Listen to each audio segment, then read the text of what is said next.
Hey gang, it's 2:20 p.m. 11/11/19. That's 2019. Just about 5 minutes ago, the inverter started going beep, beep, beep, beep. So I go and look over. 10.9 volts. Okay. So I went to AC power. Put the charger on that battery.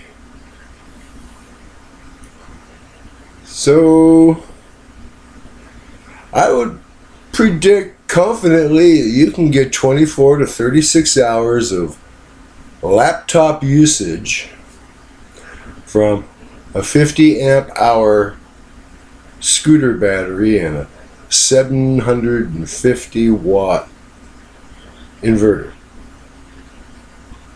That's approximately the amount of time I got on this run. Now counting the two shutdowns because I had to go to sleep, so I turned it off. Basically, I got 2.5 nights of computer entertainment while electricity's off. That's what I wanted. Success! Yay!